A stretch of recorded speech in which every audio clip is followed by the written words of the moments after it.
Hoje eu recebo uma visita muito especial. Edson Armando Silva, candidato a prefeito pelo Partido dos Trabalhadores.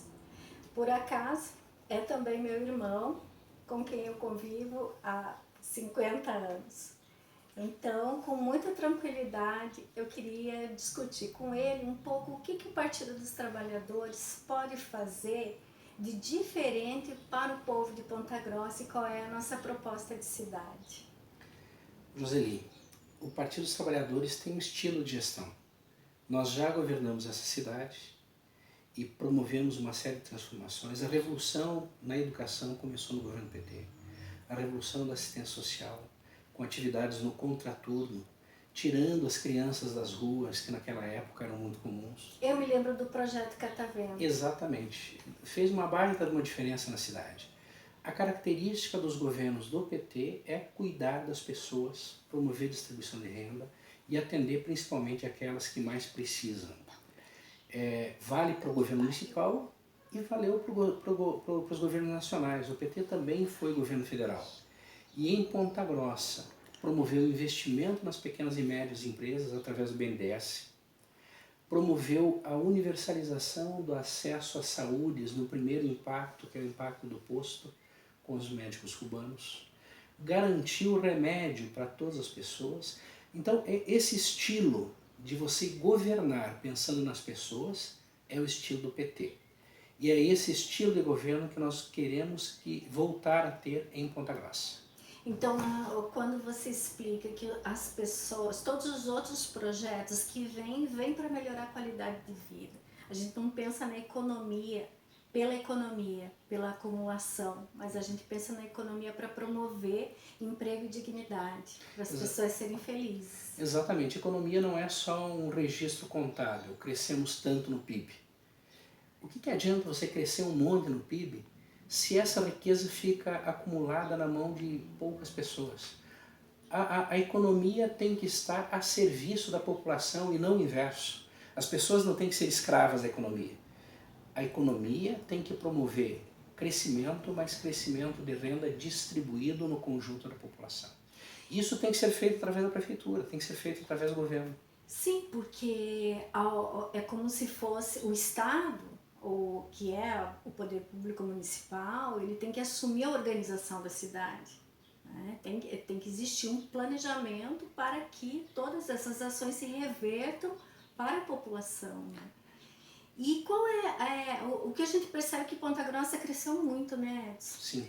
Eu me lembro quando a gente era pequeno, Olarias, que é o bairro que a gente mora, era um bairro assim de pessoas muito mais pobres, eram trabalhadores, que é um bairro operário, né? E hoje Olarias é considerado um bairro próximo porque a distância é relativa. Assim como a gente começou a ter muita periferia, Olarias passou a ser um lugar próximo do centro. E essas pessoas que estão na periferia, elas às vezes desempregadas não conseguem sair nem para procurar um trabalho por conta da dificuldade do transporte. E um partido preocupado com os trabalhadores, qual seria o projeto do transporte que você pensa que, quando eleito, vai promover e vai lutar para que se efetive assim em Ponta Grossa? Olha, eu penso que é possível em Ponta Grossa a implantação da tarifa zero. Só que pensar a tarifa zero significa você repensar todo o esquema de mobilidade urbana. Hoje, o transporte público em todos os lugares do Brasil está em crise. Por quê?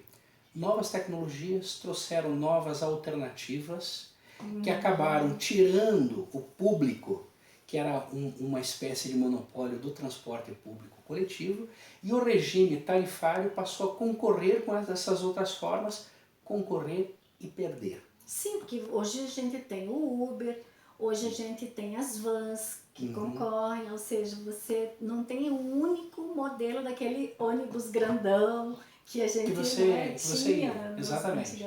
E esse modelo tem uma deficiência adicional. O custo da cobrança implica no aumento geral do custo do sistema, que acaba se refletindo na tarifa. Quer dizer, eu pago a minha tarifa para ser cobrado também e estou pagando o custo dessa cobrança, né? Então esse é um dos elementos.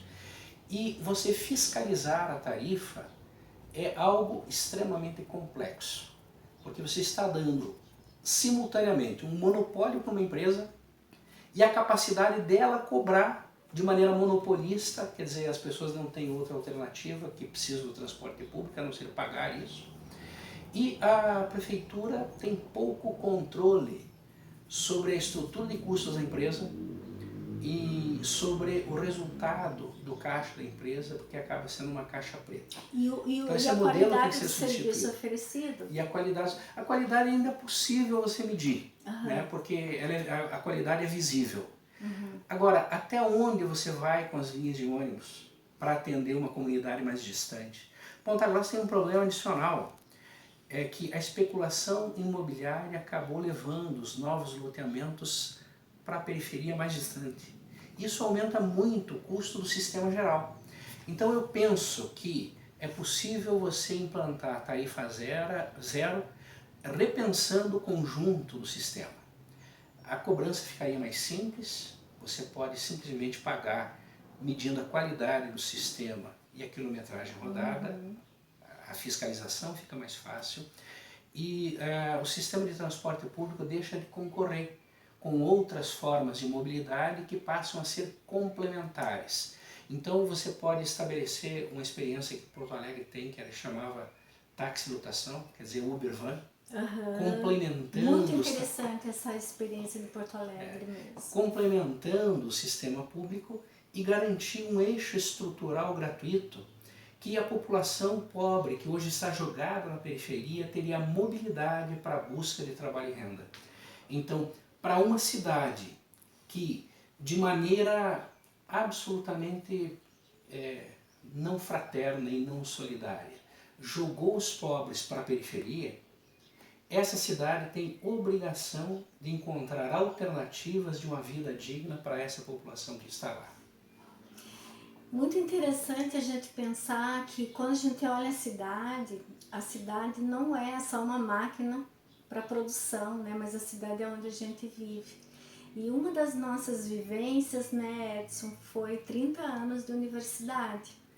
E a gente sabe o quanto de conhecimento nós produzimos já dentro da UEPG, o quanto de conhecimento acumulado que nós temos sobre meio ambiente, né, sobre a potencialidade de preservação do meio ambiente, aliando a um geoparque, por exemplo. E como que você pensa como um executivo de implementar uma relação com a UEPG? Porque como cientistas nós produzimos muito e conhecemos muito, mas nós não conseguimos acessar muitas vezes uma prefeitura para executar boa parte daquele conhecimento que a gente acumulou nas nossas pesquisas sobre Ponta Grossa, né? Infelizmente, muito do que a universidade produz e que teria muita utilidade para uma gestão pública acaba ficando nas revistas e não se transformando em política pública. Sim. Nesse sentido, é fundamental a gente criar um espaço de diálogo onde as duas coisas sejam compartilhadas, com o benefício das duas partes. Ao mesmo tempo, o olhar acadêmico, profissional de um cientista para a periferia pode identificar oportunidades econômicas que as próprias pessoas não reconhecem. Sim, né? sim. A tecnologia produzida, e muitas vezes tecnologia de baixo custo e de fácil implantação, podem ter o auxílio de pesquisadores para a universidade, gerando cooperativas de trabalho e oportunidade de renda. Inclusive de habitação, também Exato. Outros projetos muito interessantes de prefeituras que têm a preocupação com as pessoas, é o projeto que vem da tecnologia das universidades para a produção de casas populares. De casas populares com mão de obra local. Mão de obra local que pode ser implementado também em outras áreas, transformando-se em políticas públicas. Vou dar um exemplo. O orçamento de Ponta Grossa, apesar de toda a crise, o orçamento de Ponta Grossa para o ano que vem tem destinado 55 milhões para pavimentação. Por que em vez de você contratar uma empresa, licitar para fazer asfalto, você não dialogar com a população para implementar uma tecnologia que seja muito mais, tenha muita mais demanda de mão de obra? Por exemplo, o calçamento poliédrico ou outras formas de pavimentação alternativa, eficiente, E com empregabilidade da com população local, empregabilidade e lógico. com muito maior importância, com muito maior qualidade na dinâmica das águas, porque aí você não tem o solo totalmente impermeabilizado, você pode ter um índice de infiltração de águas que acaba tornando o ciclo das águas muito mais produtivo. Então você alia o conhecimento que na universidade existe de formas de pavimentação, resolvendo um problema que vai ser central, especialmente o ano que vem, que é a questão da geração de trabalho e renda. Então, é você aproveitar a universidade como um núcleo pensante e promotor do desenvolvimento regional, é uma oportunidade que Ponta Grossa tem que não existe em outras regiões e nós temos que aproveitá-la. Sim, eu acho que como nós temos a UEPG, que é uma das grandes universidades da América Latina, né?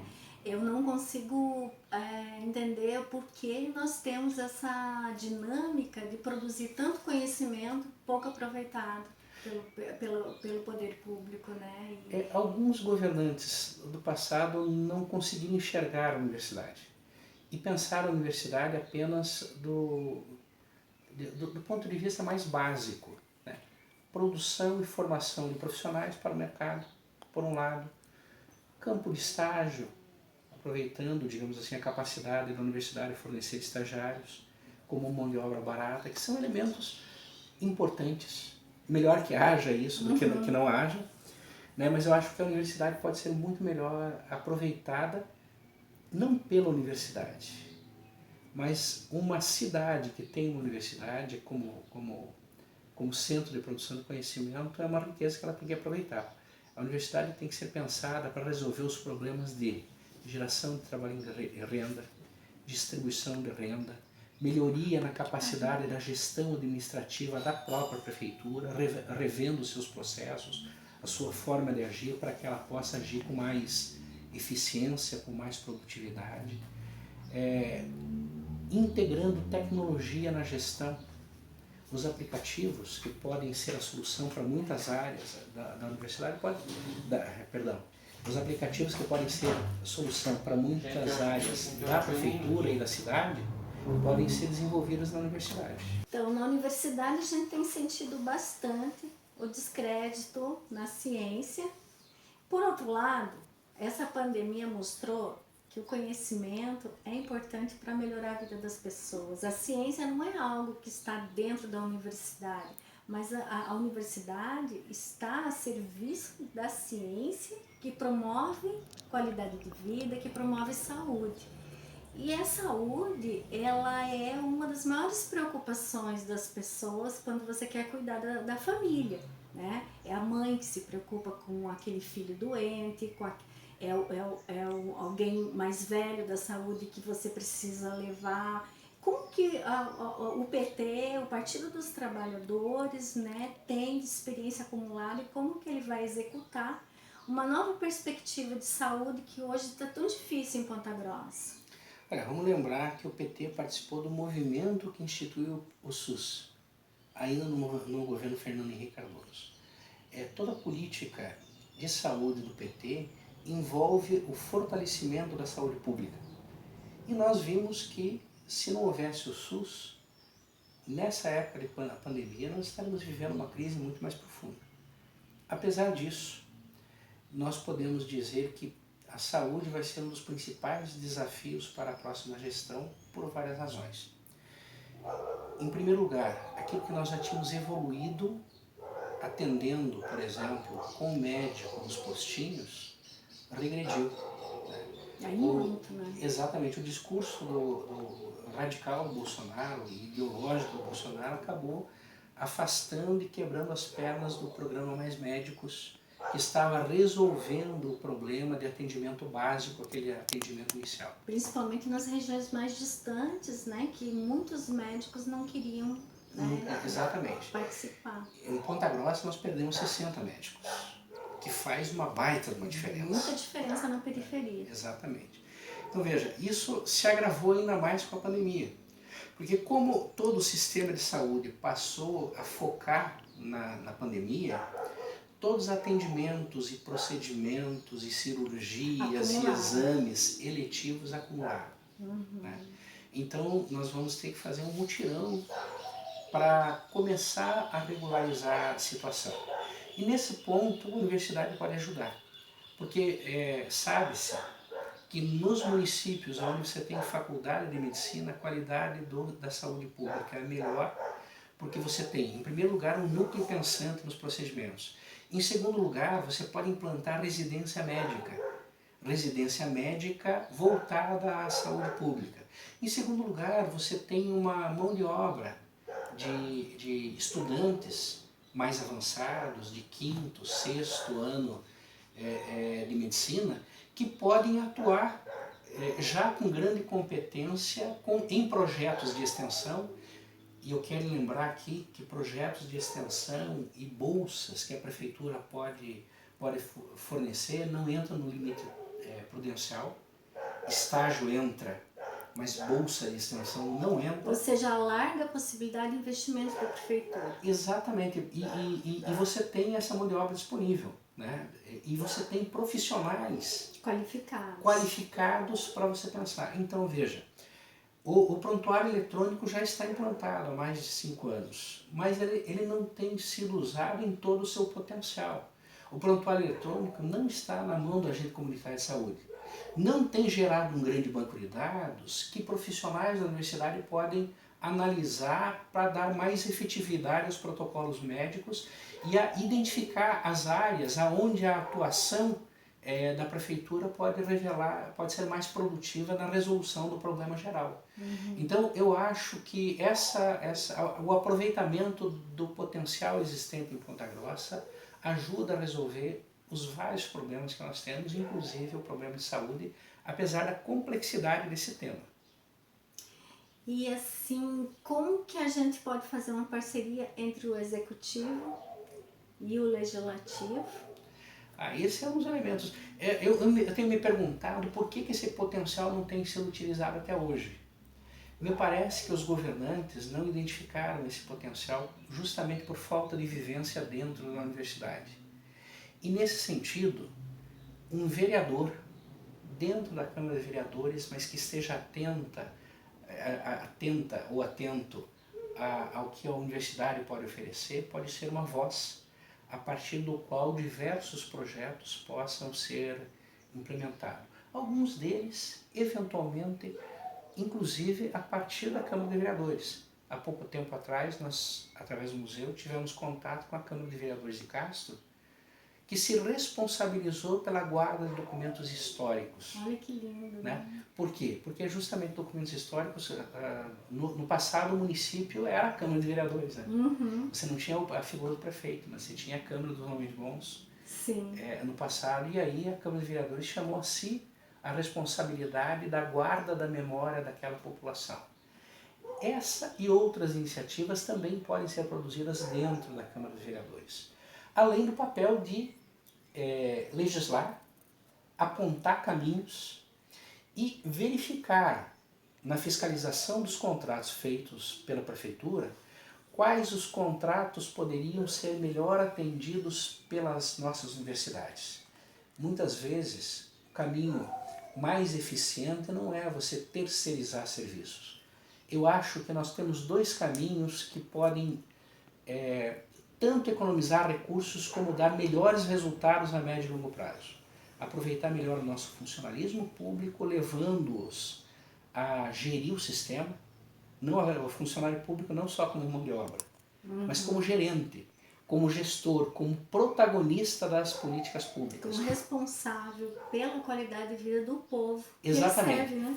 Associando ao conhecimento existente na universidade. Então, um projeto contínuo de qualificação do nosso funcionário.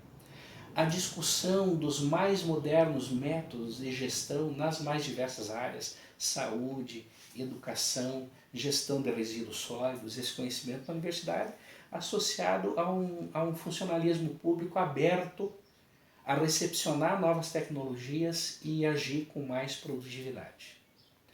Nesse sentido, ter uma pessoa com a tua competência na Câmara de Vereadores, com a experiência que você tem no mestrado de gestão urbana, no doutorado em gestão urbana, conhecendo todas as áreas de pesquisa da universidade, se a tua voz pudesse ser ouvida a partir da Câmara de Vereadores, certamente Ponta Grossa lucraria muito com isso.